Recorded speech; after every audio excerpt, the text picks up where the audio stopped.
अभिवादन स्वीकार कीजिए ब्रजेश मिश्रा का। और आप देखना शुरू कर चुके हैं द डिबेट। बहन भाइयों, उत्तर प्रदेश सरकार ने कहा है कि नवरात्रि के मौके पर प्रत्येक मंदिर में दुर्गा सप्तशती का पाठ हो और रामनवमी पर अखंड रामायण का पाठ हो, और इसके लिए सरकार ने हर जिले को 1-1 लाख रुपया का बजट भेजा है। अब सरकार अखंड रामायण कराएगी और सरकार दुर्गा सप्तशती का पाठ कराएगी। ये कब हो रहा है? जब समाजवादी पार्टी के बड़े नेता स्वामी प्रसाद मौर्य ने रामचरितमानस की कुछ चौपाइयों को हटाने की पुरजोर डिमांड की थी। उसके बाद अब काउंटर में भारतीय जनता पार्टी के नेतृत्व वाली सरकार ने कहा अब हर मंदिर में अखंड रामायण का पाठ होगा।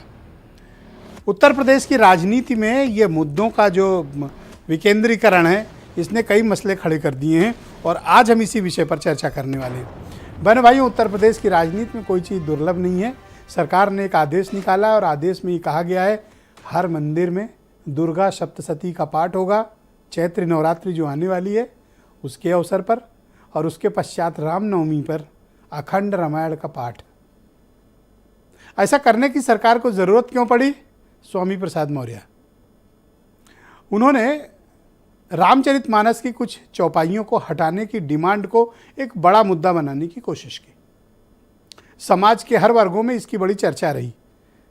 तो बीजेपी के नेतृत्व वाली सरकार जो हिंदुत्व की विचारधारा को प्रमोट करती है, उसने तुरंत काउंटर अटैक किया, और उस अटैक की परिणति है कि सरकार ने बाकायदा जिलों में बजट भेजा है 1-1 लाख रुपया का, कि दुर्गा सप्तशती का पाठ चैत्र नवरात्रि पे और रामनवमी को अखंड रामायण का पाठ, रामायण पढ़ी जाएगी, सरकार करवाएगी।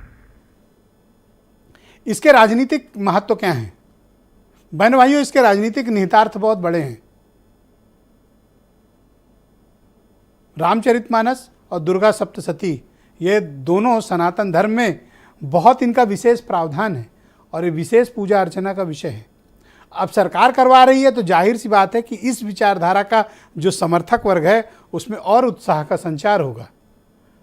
तो क्या ये मुद्दा 2024 के चुनाव तक दोनों पक्ष जीवित रखना चाहते हैं?